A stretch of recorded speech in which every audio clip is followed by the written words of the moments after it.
shi dan adam a halittar da Allah ya masa idan abu ya fiye kyau yana iya haukata shi, haka in ya fiye muni yana iya haukata shi. Shi yasa mun ce aljanu munin su yana daga cikin hikimar da yasa Allah ya hana mu gansu, domin kada munin ya rinka cutar da mu. To su kuma mala'iku kyawun su yana daga cikin abin da Allah ya hana mu gansu, saboda su ma kyawun zai iya haukata mu. Shi yasa matan zamanin Annabi Yusuf, kaga Yusuf dai ba mala'ika bane, ba mala'ika bane, amma da Allah ya bashi wani kaso na kyau, kuma kasan ma fa manzo Allah ya ce ba duka ba, rabi fa ne, rabin kyau aka ba Yusuf. Ma'ana akwai kaso 50 na kyau da Allah bai bawa Yusuf ba.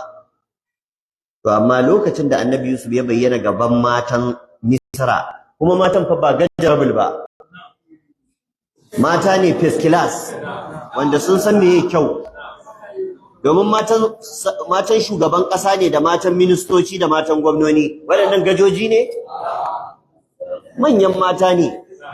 Wa qala niswatun fil madinati imra'atul azizi turawidu fataha an nafsihi qad shaqafaha hubba inna lanaraha fi dalalin mubin falamma sami'at bimakrihinna arsalat ilayhinna wa atadat lahunna muttaka'a wa atat kulla wahidatin minhunna sikina wa qalat ikhruj alayhin.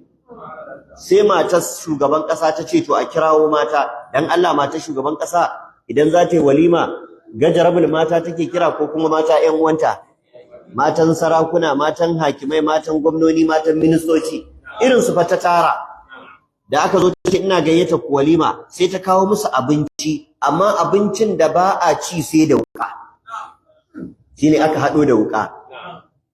To shine garin yanka abincin suna yankawa, sai ta ce da Yusuf, kuma fa ba shiryawa aka yi, ma'ana ba a ce yayi kwalliya ko wani abu ba, kawai aka ce masa zo ka wuce da Allah, dan gifta kawai ta tsakiyar hall din nan. Fa qalat khuruj alaihim, tace kawai dan gifta ta tsakiya. Yana shigowa zai wuce, dan tafiyarsa kawai wannan tana yanka tana, sai duk suka daga kai suna kallo.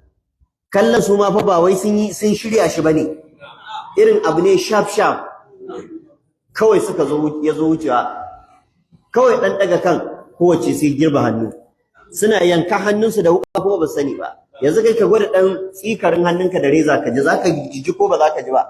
To amma su da wuka suke yanka hannun kuma ba su ji ba. To me wannan yake nuna maka, idan kyau yayi kyau yana gigice dan adam, yana dauke hankalinsa, sai ya taka wuta bai san ya taka ba, sai ya taka wuka bai san ya taka ba. Shi yasa yau masu satan wayoyi ai suna dogaro ne da hankalinka ya tafi kana kallon wani abu sai su zare ma waya, ba za kuma ka san an zare ba sai bayan abin ya wuce. Ba za ka san an zare ba sai abin ya wuce, saboda hankalinka ya tafi zuwa wajen kallon wani abin da ya dauki hankalinka. Da haka matan Misra suka yanyanke hannu saboda ganin Annabi Yusuf, saboda kyansa. A ƙarshe sai suka ce hasha lillahi ma hadha bashara, mamaki ya tabbata ga Allah, kai wannan ba mutum bane, in hadha illa malakun karim, wannan sai dai mala'ika cikin mala'ikun ma manyan. To sai malamai suka ce wannan ya nuna sifar mala'iku ta kyau ta bayyana, kowa ya santa, domin Larabawa ma har a al'adar su in kyau yayi kyau sai a ce kaman mala'ika, in muni yayi muni su kuma a Larabawa sai su ce kamar aljani. Amma mu Hausawa ba haka muke ba, mu kuma akasa muke. Mu idan kyau yayi kyau ne sai mu ce aljana, kaga wata yarinya kamar aljana, ma'ana wai kyakkyawa. Wannan gidadancin Bahaushe ne. Aljani ba yi da kyau, aljani muni ne da shi, Qur'ani haka ya tabbatar. Da Allah zai sifanta shajaratar zaqqumi, wata bishiya ce a wuta, mummuna, ba ta da kyan gani. Shuka ta da Allah ya kawai a cikin wuta, ita ma dan ta karawa ƴan wuta azaba ne, ita kuma kawai ganinta ne bai da kyau saboda muni. Shine Allah ya ce inna ja'alnaha fitnatan lil-zalimin innaha shajaratun takhruju fi asli al-jahim. Sai Allah ya ce dal'uha ka'annahu ru'usush shayatin. Allah ya ce mu muka sanya ta zama ƙarin azaba ga azzalimai. Bishiya ce wacce ita a tsakiyar wuta take fitowa,